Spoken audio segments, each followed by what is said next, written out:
হাসান বারসিসা আল্লাহর ওলি ছিলেন। শয়তানের কথা শোনা মাত্রই জানো ওনার চোখের সামনে আল্লাহ তাআলার একটা কোরআনের আয়াত ভেসে উঠলো। আল্লাহ পাক রব্বুল আলামিন বলেন, ওমান কাতালা মুমিনান মুতাআম্মিদান ফাজাযাউহু জাহান্নাম। যে ব্যক্তি অকারণে বিনা দোষে কোনো মুমিনকে কতল করলো, মার্ডার করলো, সে যেন একজন মুমিনের কতল নয়, সে যেন সারা জাহানের মুমিনের কতল করলো। আর ও ব্যক্তি বিনা কারণে একজন মুমিনের কতল করার জন্য আল্লাহ পাক এই আয়াতে বলতে আছেন ও ব্যক্তি যেন জাহান্নামের ইন্ধন হলো।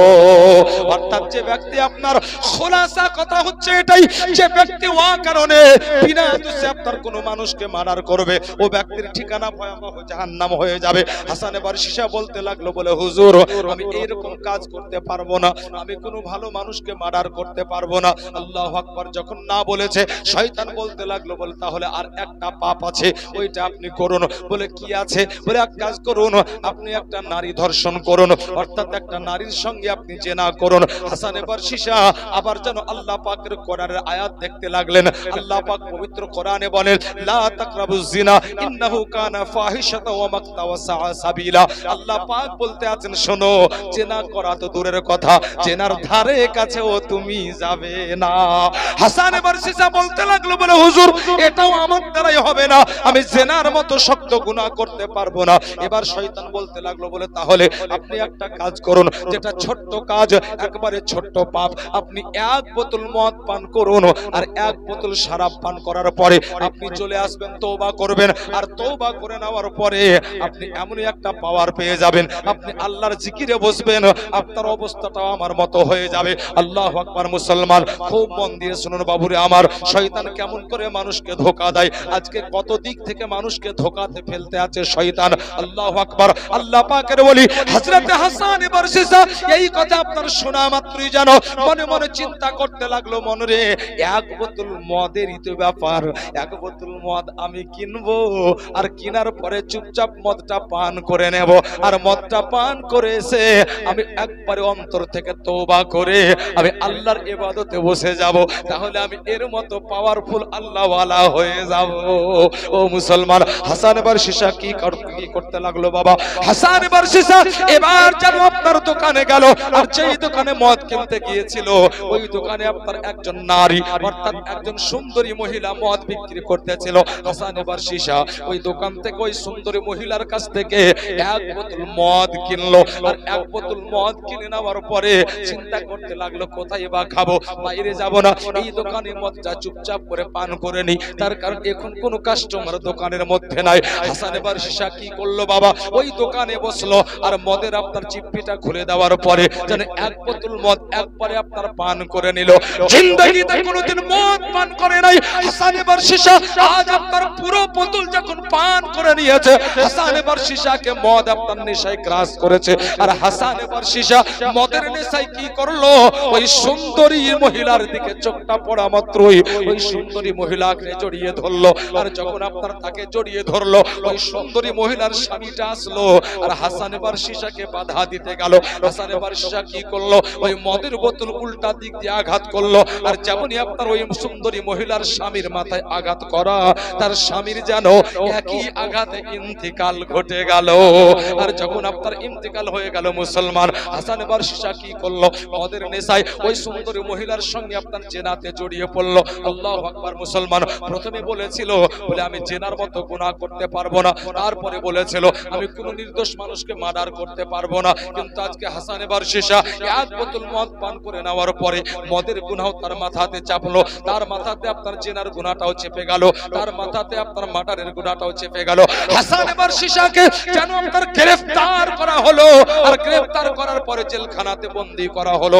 যখন হাসান বারসিসাকে জেলখানায় বন্দী করা হয়েছে, এই শয়তান জানো ওই জেলখানা পর্যন্ত পৌঁছে যাওয়ার পরে হাসান বারসিসার সামনে দাঁড়িয়ে মুচকি মুচকি হেসে বলতে আছে, বলে হুজুর আপনি কি আমাকে চিনতে পারেন? আমি হচ্ছি ওই আবিদ। আসলে আমি কোনো আবিদ নই, আমি হচ্ছি একটা শয়তান। আমি আপনাকে পথ ভ্রষ্ট করার জন্য, আমি আপনাকে গুনাহ করার জন্য আমি মানুষের রূপ ধারণ করে আপনার দরবারে গিয়েছিলাম। হুজুর আমি কোন আবিদ নই, আমি শয়তান, কিন্তু আপনি একজন আল্লাহওয়ালা, আর আপনার কারামত দেখে অত্র এলাকার লোক আল্লাহর দিকে তারা ঝুঁকে গিয়েছিল। আপনার কারণে আমার দলের লোক পাচ্ছিলাম না, আর তাই আমি খুব চেষ্টায় ছিলাম কি আপনাকে কেমন করে পথ ভ্রষ্ট করব, যার জন্য আমি মানুষের রূপ ধারণ করে এ বাহানা করেছিলাম। হুজুর চিনতে পারছেন? হাসান এবার শিশা কেঁদে কেঁদে বলল, শয়তান তুই এ পর্যন্ত যা করেছিস করেছিস, তোর যা করার ছিল করে দিয়েছিস, কিন্তু কমসে কম একটা তো উপকার কর আমার। বলে কি উপকার? বলে কমসে কম এই জেলখানা থেকে তো আমাকে ছাড়ার ব্যবস্থা কর। তার ইচ্ছা কি জেলখানা থেকে মুক্তি পেলেই আমি আবার তওবাতিল্লাহ করে আমি আল্লাহর ইবাদতে পড়ে যাব, নিজের গুনাহের জন্য আল্লাহর কাছে ক্ষমা চেয়ে নিব। মুআজ্জাজ মুহতারাম, যেমনই বলা,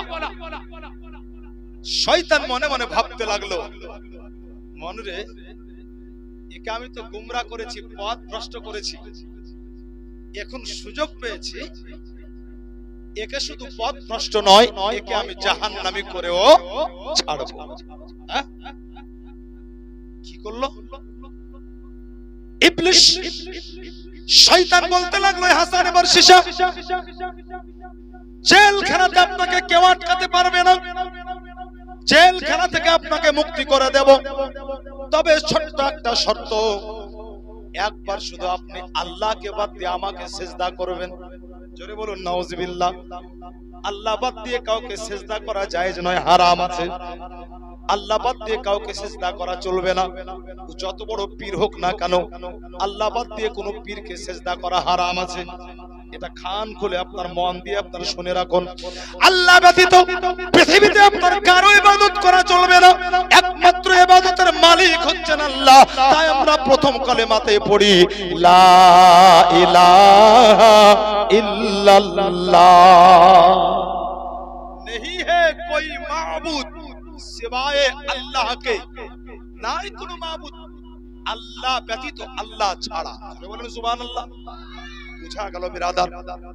আল্লাহ ছাড়া কারো ইবাদত করা চলবে না, আল্লাহ ছাড়া কারো ইবাদত করলে পারে আল্লাহ নারাজ হয়ে যাবেন। তাই তো বিরাদার, মক্কার মাটিতে দাঁড়িয়ে আমার নবী বলতেন, ও মক্কার মানুষেরা, তোমরা কেন আগুনের পূজা করছো? আগুন তোমাদের আল্লাহ নয়। কেন এবার তোমরা পানিকে পুজছো? পানি তোমাদের আল্লাহ নয়। কেন তোমরা গাছের পূজা করতে আছো? গাছ তোমাদের স্রষ্টা নয়। কেন এবার তোমরা পাথরের পূজা করতে আছো? পাথর তোমাদের রব নয়, তোমাদের আল্লাহ নয়। পাথর তোমাদেরকে রিজিক দেয় না, পাথর তোমাদেরকে রিজিক দেয় না, গাছ তোমাদেরকে রিজিক দেয় না, গাছ কখনো তোমাদের হেফাজত করে না। আকাশের তারা, তারকারাজি, সূর্যগুলো, এগুলো তোমাদের রব নয়, তোমাদের মাবুদ নয়, এগুলো তোমাদেরকে কিচ্ছু করতে পারে না।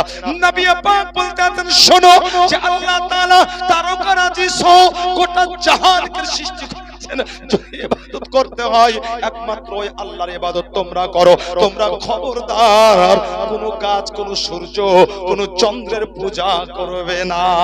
ও মুসলমান, যারা আপনার আল্লাহ বাদ দিয়ে চন্দ্র, সূর্য, পাথরের পূজা করে, আল্লাহ পাক রব্বে কায়নাত তাদের জন্য জাহান্নাম বরাদ্দ রেখেছেন। বিরাদার, আল্লাহ পাক বলতে আছেন, বান্দা বান্দি রে, আমি তোমার প্রত্যেকটা গুনাহকে maaf করে দিতে পারি, কিন্তু একমাত্র তোমার গুনাহ maaf করব না, যেটা হচ্ছে শিরকের মতো গুনাহ। শিরকের গুনাহ আল্লাহ ক্ষমা করবেন না। হ্যাঁ, শিরকের গুনাহ আল্লাহ ক্ষমা করবেন না। শুনুন, আরেকটা গুনাহ, আরেকটা অপরাধ ততক্ষণ পর্যন্ত ক্ষমা হবে না যতক্ষণ পর্যন্ত সে ক্ষমা না, মানে আপনি দুনিয়াতে সবল, জোর আছে আপনার, লাঠির জোর হোক, অর্থাৎ ম্যান পাওয়ার হোক কিংবা মানি পাওয়ার, ম্যান পাওয়ার কিংবা মানি পাওয়ার, আর এর জোরে আপনি কোন কমজোর ব্যক্তির উপরে অত্যাচার করলেন, আর এ ব্যক্তি আল্লাহর দরবারে আপনার বিচার সঁপে দিল। মুআজ্জাজ মুহতারাম, মনে রাখুন, যতক্ষণ পর্যন্ত এই ব্যক্তি তাকে ক্ষমা না করবে, আল্লাহ তাকে ক্ষমা করবে না। মুআজ্জাজ মুহতারাম, নবী মক্কার মাটিতে দাঁড়িয়ে বলছেন, শোনো, তোমরা আল্লাহর ইবাদত করো, তার কারণ তোমাদেরকে মরতে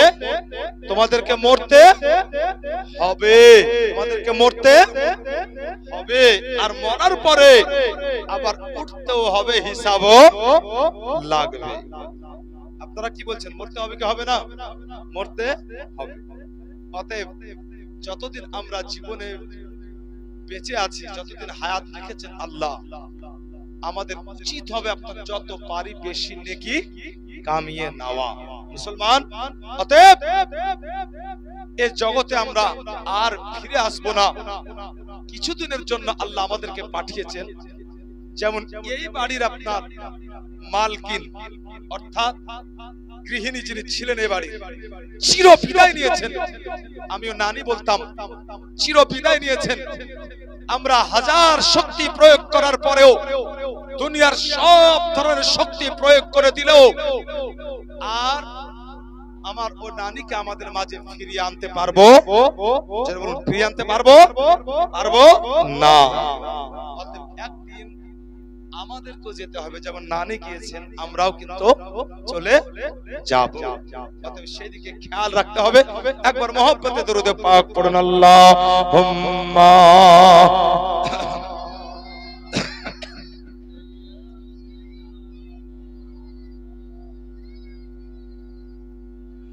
ওয়া আলা আলি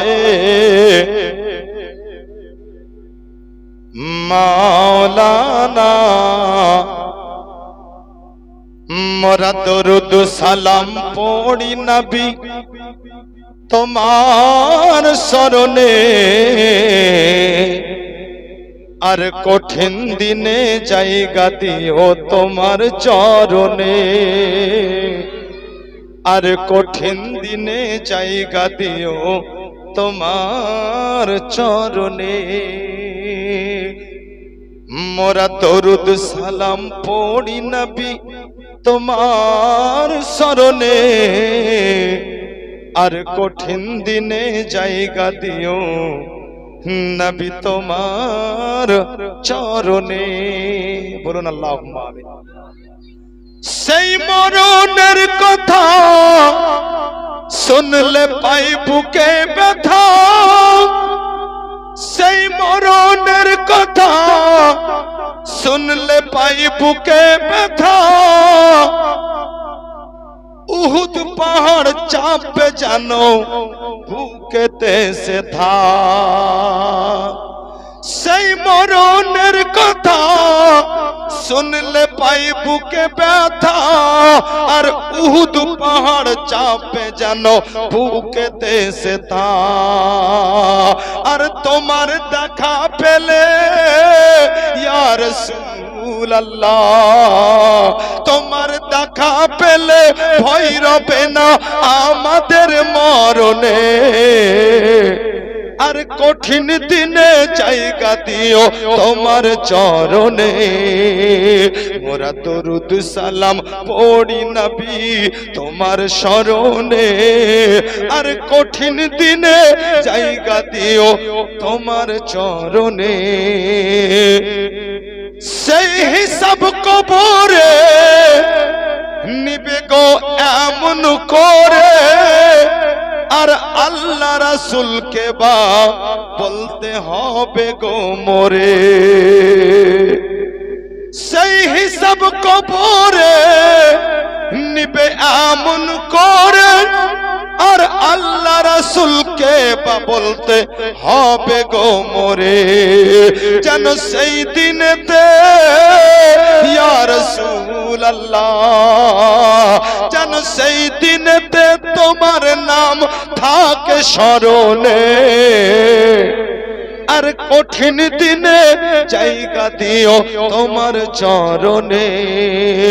মোরা দরুদ সালাম পড়ি নবী তোমার শরণে, আর আর কঠিন দিনে জায়গা দিও তোমার চরণে আল্লাহুম্মা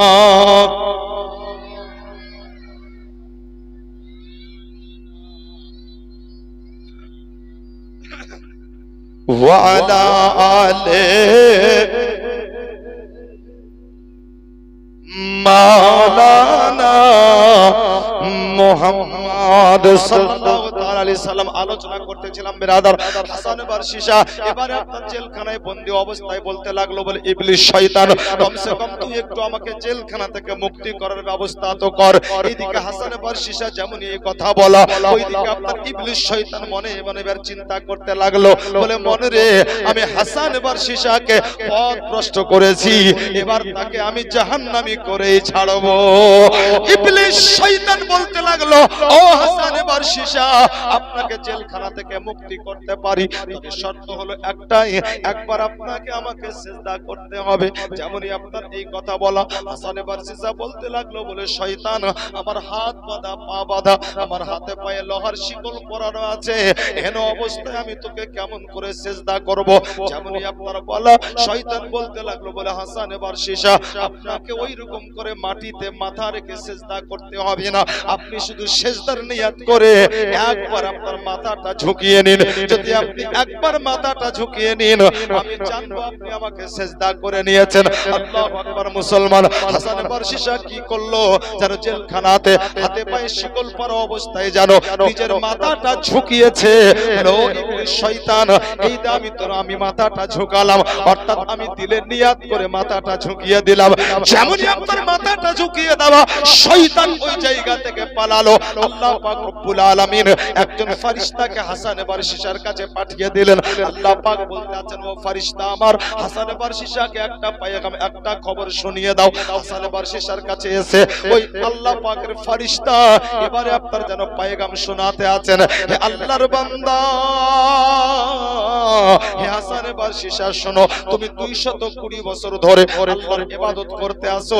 আল্লাহ পাক রব্বুল আলামিন তোমাকে 220 বছর হায়াত দিয়েছিলেন, কিন্তু এই হাসান বারশিশা শোনো, তুমি জীবনে যতই পর্যন্ত গুনাহ করেছিলে, তুমি মদ পান করেছিলে, তুমি জেনা করেছিলে, তুমি একটাও নিরপরাধ মানুষকে মার্ডার করেছিলে, আল্লাহ পাক রব্বে কায়নাতের কাছে গুনাহের ক্ষমা চাইলে পারে, আল্লাহর কাছে তওবা করলে পারে আল্লাহ তোমার এই গুনাহগুলোকে ক্ষমা করে দিতেন। কিন্তু এই হাসান বারশিশা শোনো, তুমি আল্লাহ বাদ দিয়ে শয়তানকে সাজদা করেছো, তোমার জীবনের तमाम ইবাদত বাদ, আল্লাহ তোমাকে ক্ষমা করবে না। তোমার একটা আমলের কারণে তোমার ঠিকানা চিরদিনের মতো জাহান্নাম করে দেওয়া হয়েছে। কি বুঝা গেল? কখনো কখনো মানুষ হাজার হাজার বছর ধরে, 100 বছর ধরে ইবাদত করেও কোনো একটা আমলের ফলে চলে যাবে জাহান্নাম। আবার কখনো কখনো আল্লাহর দয়া হলে পারে ছোট্ট একটা আমলে আল্লাহ খুশি হয়ে আল্লাহ বলবেন, ফেরেশতা একে জান্নাতে নিয়ে যা। জোরে বলেন সুবহানাল্লাহ। মিশকাত শরীফের হাদিসে আছে বাবা, কিয়ামতের ময়দানে একজন ব্যক্তিকে আল্লাহ জান্নাতে দিবেন। মিশকাত শরীফের হাদিসে আছে, আল্লাহর একজন পয়গম্বর নবী মুসা আলাইহিস সালাম, শুনেছেন আপনারা আল্লাহর সাথে কথা বলতো কিনা? তুর পাহাড়ে যেত, তুর পাহাড়ে যাওয়ার পর আল্লাহর সঙ্গে কথা বলতেন নবী মুসা কালিমুল্লাহ। একদিন নবী মুসা আলাইহিস সালাম তুর পাহাড়ে যাচ্ছেন কথা বলার জন্য। তুর পাহাড়ে পৌঁছে গেছেন নবী মুসা আলাইহিস সালাম। আমার আল্লাহ পাক বলতে আছেন, হে আমার কালিম, হে আমার নবী মুসা, আজ কথা বাকি পরে হবে। এক কাজ করো, তুমি তুর পাহাড় থেকে নেমে যাও, আর তুর পাহাড় থেকে তুমি চলে যাও, আর তুর পাহাড় থেকে তুমি চলে যাওয়ার পরে দেখো একটা গ্রামে আমার একজন নিকটতম বন্ধুর ইন্তেকাল হয়েছে, আগে তুমি আমার ওই বন্ধুর কাফন দাফনটা করে দাও। যেমনই আপনার শোনা আল্লাহর নবী হযরতে মুসা আলাইহিস সালাম, আল্লাহু আকবার। মুসলমান নবী মুসা আলাইহিস সালাম চিন্তা করতে লাগলেন, বলে আল্লাহ গো, সে নিশ্চয়ই তোমার বড় ভক্ত, তোমার বড় বান্দা। নবী মুসা আলাইহিস সালাম তুর পাহাড় থেকে আপনারা আসলেন, সেই গ্রামের কথা বলেছিলেন আল্লাহ। ওই গ্রামে আপনার আসার পরে নবী মুসা আলাইহিস সালাম দেখতে আছেন জানো বাস্তবে একজন ব্যক্তির ইন্তিকাল হয়েছে বাবা, কিন্তু ওই ব্যক্তি আপনার ওই জায়গাতে ইন্তিকাল অবস্থায় পড়ে আছে, কিন্তু ওই ব্যক্তির কাছে আপনার কাদাকাটি করার জন্য কোনো মানুষকে দেখা যায় না। নবী মুসা আলাইহিস সালাম বড় তাজ্জব হয়ে গেলেন, এই ঘটনা দৃশ্য দেখার পরে বড় অবাক হয়েছেন। তার কারণ মুসলমান, যখন আপনার কোনো ব্যক্তির ইন্তিকাল হয় ওই ব্যক্তির পাশে বসে কত মানুষ কান্নাকাটি করে, আল্লাহু আকবার, আপনজন থেকে শুরু করে পাড়া প্রতিবেশী পর্যন্ত কান্নাকাটি করে। মানুষের মনে যতই রাগ থাক না কেন, যখন কোনো ব্যক্তির ইন্তিকাল হয়ে যায় ওই মানুষটার আপনার মনের রাগটা মিটে যায়, ওই মানুষটা পর্যন্ত আপনার আফসোস করতে লাগে বিরাদার। এটাই হচ্ছে দুনিয়ার সিস্টেম। আল্লাহু আকবার মুসলমান, কথা বলতেছিলাম, যখন কারো ইন্তিকাল হয় ওই ব্যক্তির পাশে বসে কত মানুষ না কান্না করে, কিন্তু আল্লাহর পয়গম্বর আল্লাহর নবী হযরত মুসা আলাইহিস সালাম ওই জায়গাতে এসে দেখতে আছেন যেন ওই ব্যক্তির লাশটা পড়ে আছে, কিন্তু লাশের কাছে বসে কেউ কান্না করে না, লাশের কাছে বসে কেউ যেন আপনার আহাজারি করে না। নবী মুসা আলাইহিস সালাম বড় অবাক হলেন। আল্লাহর পয়গম্বর হযরত মুসা আলাইহিস সালাম ওই গ্রামের লোকজনকে জিজ্ঞাসা করতে লাগলেন, বলে বাবা এই যে আল্লাহর বান্দার ইন্তিকাল হয়েছে, এই আল্লাহর বান্দার কোন আপনজন বলে কেউ কি এই গ্রামে নাই? যেমন জিজ্ঞাসা করা, সবাই বলতে লাগলো বলে হুজুর আপনজন অনেক আছে, এর বংশের লোক অনেক আছে। বলে তাহলে এরকম অবস্থা কেন? তার পাশে বসে কেউ একটু কান্নাও করে না, তার জন্য আফসোস কেউ করে না? তোমাদের দেখে মনে হচ্ছে জানো তোমাদের পাড়াতে কারো ইন্তিকাল হয় নাই। যেমন আপনার এই কথা শোনা ওই গ্রামের লোকজন বলতে লাগলো বলে হুজুর এর আপনজন সবাই আছে, কিন্তু এর আপনজন থেকে শুরু করে গোটা এলাকার মানুষ একে কেউ ভালোবাসে না, সবাই একে ঘৃণা করে।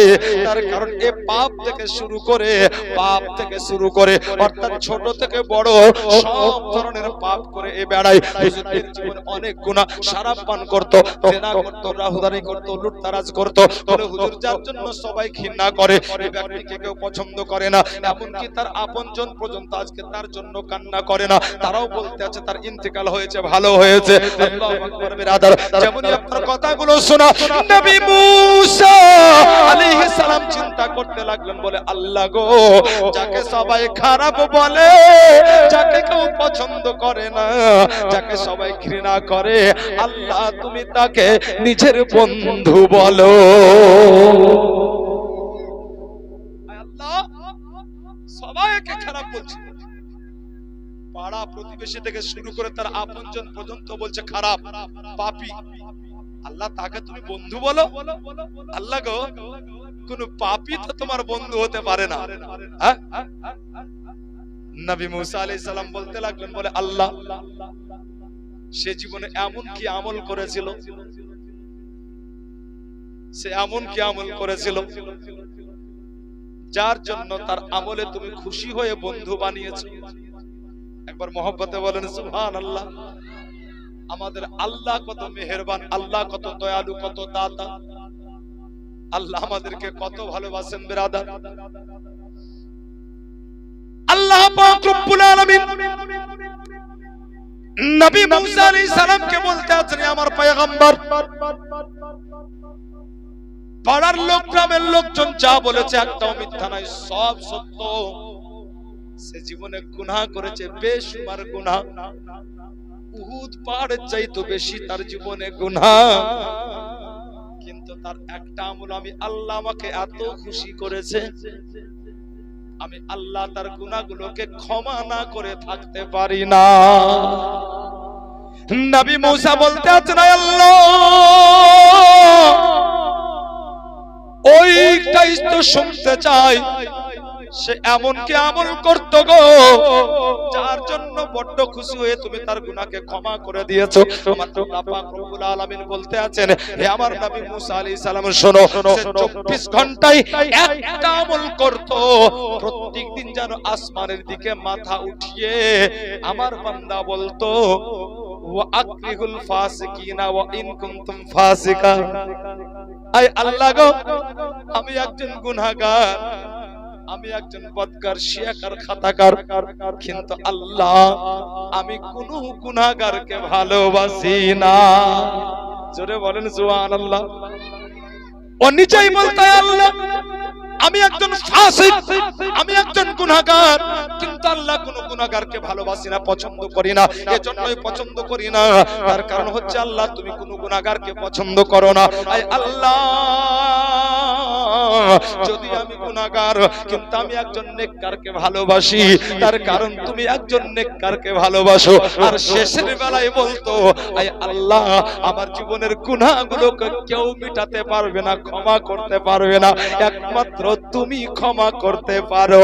আয় আল্লাহ তুমি হচ্ছে রহমান, আল্লাহ তোমার একটা নাম হচ্ছে রহিম, আল্লাহ তোমার একটা নাম হচ্ছে গফফার, আল্লাহ তোমার একটা নাম হচ্ছে সত্তার। আয় আল্লাহ গো, যদি তুমি ক্ষমা না করো তাহলে আমি কোথায় যাব, কার কাছে ক্ষমা চাইবো? আয় আল্লাহ আমি জীবনে এত গুনাহ করে ফেলেছি, আমি হিসাব দেওয়ার ক্ষমতা রাখি না। আয় আল্লাহ তুমি আমার জীবনের तमाम গুনাহগুলোকে ক্ষমা করে দাও। আমার আল্লাহ পাক বলতে আছেন, ও নবী মুসা, আমার ওই বান্দার এই ডাকটা আমাকে এত খুশি করে দিয়েছে যে আমি তার জীবনের গুনাহগুলোকে ক্ষমা না করে থাকতে পারিনি, আমি আল্লাহ তার জীবনের तमाम গুনাহকে ক্ষমা করে দিয়েছি। জোরে সুবহানাল্লাহ বলা যাবে না? জীবনের নেকি বলতে কিচ্ছু না, এটাই নেকি। ভালো কাজ বলতে কিচ্ছু না, এটাই ভালো কাজ। কিন্তু আল্লাহ আমাদের এত দয়ালু, আল্লাহ বড় মেহেরবান আমাদের উপরে। আল্লাহ এতটুকু কাজে খুশি হয়ে আল্লাহ পাক বলছেন কি, এ ফেরেশতা আমি ক্ষমা করে দিলাম। আল্লাহ বলছেন আমার কালিম, আমার মুসা, আমার নবী, আমি এজন্য তাকে ক্ষমা করে দিয়েছি। আরেকবার বলে দেন সুবহানাল্লাহ। খোদা গো তোমায় আমি ডাকতে জানি না, আর ডাকার মতো ডাকলে খোদা কেমন শোনো না, ডাকার মতো ডাকলে খোদা কেমন শোনো না। খোদা গো তোমায় আমি ডাকতে জানি না, এক ডেকেছেন মুসা নবী, আর তোর পাহাড় গেছেন চলি গো, আর খোদার নূরে, ও গো খোদার নূরে পাহাড় পুড়ে মুসা চলে না।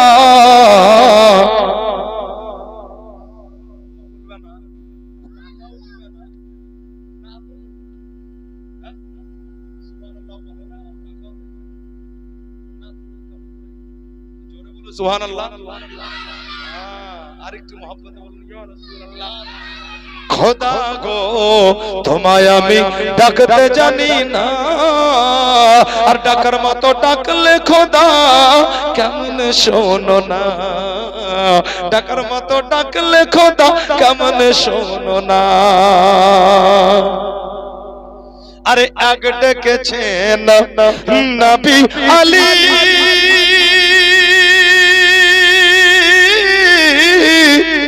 আর খোদার সাথে গেছেন মিলি গো, দিয়েছেন পর্দা খুলে একশো রব্বানা। খোদা গো তোমায় আমি ডাকতে জানি না, আর ডাকার মতো ডাকলে খোদা বলো কেমনে শোনো না, কেমনে শোনো না। ডাকার মতো ডাকলে খোদা, ডাকার মতো ডাকলে খোদা কেমন শোনো না। এক ডেকেছেন ইউনুস নবী, আর মাছের পেটে রইলেন পড়ি গো, ও গো খোদার নামে, ও গো খোদার নামে রইলেন পড়ি, হজম হলেন না। খোদা গো তোমায় আমি ডাকতে জানি না, আর ডাকার মতো ডাকলে খোদা কেমন শোনো না, ডাকার মতো ডাকলে খোদা। আর একটা ছন্দ পড়বো, একবার মহব্বতে বলো সুবহানাল্লাহ, আর একটু মহব্বতে বলো ইয়া রাসূলুল্লাহ। এক ডেকেছেন জাকারিয়া নবী, আর করাতে তার মাথা চিরি গো এক ডেকেছেন জাকারিয়া নবী আর করাতে তার মাথা চিরি গো দুই খণ্ড করলো নবীকে উহু করেন না খোদা গো তোমায় আমি ডাকতে জানি না আর ডাকার মতো ডাকলে খোদা কেমন শোনো না আল্লাহুম্মা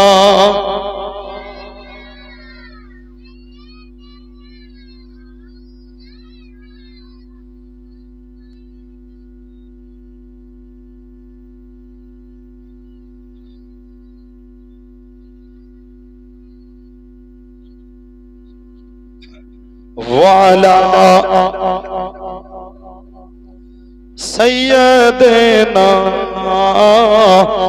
مولانا মুহাম্মদ ভাইরা আমার আল্লাহ পাক রব্বে কায়নাত তাই বলতে আছেন বান্দা বান্দির তোমার জীবনে যতই গুনাহ হোক না কেন আমি আল্লাহ পাক রব্বে কায়নাত আমার কাছে তোমরা ফিরে এসো তোমরা অন্তর থেকে তওবা করো আমি আল্লাহ পাক রব্বুল আলামিন তোমার জীবনের तमाम গুনাহগুলোকে ক্ষমা করে দেব ও মুসলমান আপনাকে একটা কথা আজ শুনিয়ে যাই আল্লাহ পাক আমাদের বড় মেহেরবান আল্লাহ পাক বড় দয়ালু বড় দাতা আল্লাহ পাক রব্বে কায়নাতের কাছে যখন কেউ গুনাহের ক্ষমা চায় আল্লাহ বড় খুশি হয়ে যান আল্লাহ পাক রব্বে কায়নাত এত খুশি হয়ে যান তার জীবনের तमाम গুনাহগুলোকে আল্লাহ পাক রব্বে কায়নাত ক্ষমা করে দেন তাই বলি আজকে মুসলমান একজন ব্যক্তি যখন ইন্তিকাল করে আর ইন্তিকালের পরে যখন কবরে চলে যায় কবরে চলে যাওয়ার পরে শুধুমাত্র একটু অপেক্ষা করে কে তার জন্য একটু দোয়া করতে আছে আর যখন কেউ তার জন্য দোয়া করে ওই ব্যক্তি বড় খুশি হয়ে যায় আমার নানি ইন্তিকাল করেছে আজকে বাড়িতে তার জন্য দোয়ার একটা মাহফিল করা হয়েছে আজ যেন সে কবরে বড় খুশি হয়েছে এজন্যই কি এই দোয়া কবুল করে আল্লাহ পাক রব্বে কায়নাত এই तमाम নেকিগুলো তার কবর পর্যন্ত পৌঁছে দেবে আল্লাহু আকবার বিরাদার বলতেছিলাম মুসলমান আল্লাহ পাক রব্বে কায়নাত বলতে আছেন বান্দা বান্দিরে একটা কথা তোমরা শুনে নাও আমি আল্লাহ আমি তোমাদের সৃষ্টি করেছি আমি আল্লাহ আমি তোমাদের রিজিক দিই আমি আল্লাহ আমি হচ্ছি তোমাদের স্রষ্টা আমি আল্লাহ হচ্ছি তোমাদের পালনহার তোমরা ইবাদত একমাত্র আমার করো আমি আল্লাহ পাক রব্বে কায়নাত আমাকে বাদ দিয়ে যদি কাউকে আল্লাহ বলো আমি আল্লাহ তোমাকে ক্ষমা করব না আল্লাহু আকবার মুসলমান একটা ঘটনা আপনাদের শোনালাম 220 বছর অর্থাৎ হায়াত পেয়েছিল আর 180 বছর ধরে তাহাজ্জুদের নামাজ কাজা করে নাই কিন্তু একটা কারণে জাহান্নামী হয়েছিল আর সারা জীবন গুনাহ করে একটা কারণে জান্নাতি হয়েছিল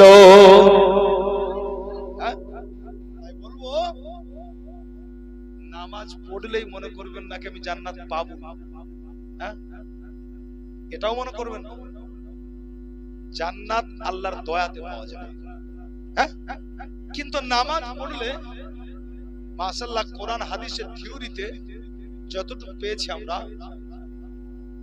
যে ব্যক্তি নামাজি হবে তো ও আস্তে আস্তে মুমিন হয়ে যাবে পাক্কা মুমিন আর যখন পূর্ণ মুমিন হয়ে যাবে আল্লাহ পাক কিন্তু কোরআনে বলছেন মুমিনের কাছে আমি মুমিনের জান এবং মালের পরিবর্তে আমার জান্নাত বিক্রি করেছি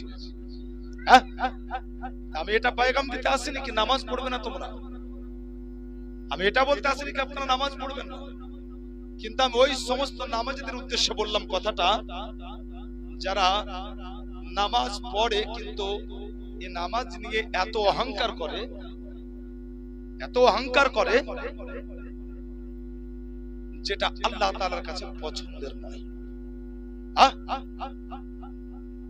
হযরত ইমাম গজ্জালী আলাইহির রাহমাহ ওনাকে জিজ্ঞাসা করা ছিল হুজুর আপনি নামাজ পড়েন কেন জান্নাত পাওয়ার জন্য জান্নাতের লোভে ইমাম গজ্জালী বলেন আল্লাহর ইজ্জতের কসম না আমি জান্নাতের লোভে নামাজ পড়ি না জাহান্নামের ভয়ে নামাজ পড়ি আমি নামাজ তো আল্লাহর হুকুম পালন করার জন্য পড়ি জোরে বলেন সুবহানাল্লাহ আমি একজন আল্লাহর বান্দা আমি একজন আল্লাহর বান্দি বাস আমার মাথাতে এতটুকু থাকবে কি আল্লাহ নামাজ তুমি আমার উপরে ফরজ করেছো তোমার হুকুম তাই পড়ছি এবার তোমার ইচ্ছা, তুমি জান্নাত দিবা না জাহান্নাম দিবা। আল্লাহ বলেন যখন বান্দা আমার উপর ছেড়ে দেয় না, তা আমি আল্লাহ তাআলা তার উপরে বড় খুশি হয়ে আমি তো তার ঠিকানা জান্নাতে বানাই। হ্যাঁ, তার কারণ আল্লাহ রহমান, আল্লাহ বড় ক্ষমাশীল। হ্যাঁ, অতএব পয়গাম আমি দিতে চাই এটাই, আপনি নিজেকে এমন ভাবে তৈরি করুন দুনিয়ায় থাকা অবস্থায় যাতে আপনার আমলে খুশি হয়ে আল্লাহ পাক রব্বে কায়নাত কিয়ামতের ময়দানে আপনাকে জান্নাত আতা করে। মুআজ্জাজ মুহতারাম, যে ব্যক্তি জান্নাতে গেল সে ব্যক্তি কামিয়াব। এই ওয়াজটা আমার ভাই আজকে করে দিয়েছে। ফামান যুযিহা আনিন নার ওয়া উদখিলাল জান্নাতা ফাকাদ ফাজ। অর্থাৎ যে ব্যক্তি জান্নাতে গেল সে কামিয়াব, আর যাকে আল্লাহ জাহান্নামী বলবে সে নাকাম। সে ফেল হলো, পাস করতে পারলো না। অতএব কর্ম এমন করুন যাতে আল্লাহ তাআলা খুশি হয়ে আপনাকে কিয়ামতের ময়দানে জান্নাতি বলে ঘোষণা করে দেন। কর্মটা আপনার এরকম হবে। মুআজ্জাজ মুহতারাম, একদিন না একদিন তো মরতে হবে।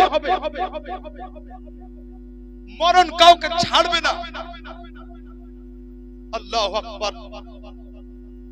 আকা মুস্তাফা যাকে ইমামুল আম্বিয়া বানিয়েছেন আল্লাহ, সমস্ত নবীর সরদার বানিয়েছেন আল্লাহ, এহেন ইমামুল আম্বিয়া কেও মওতের স্বাদ গ্রহণ করতে হয়েছে।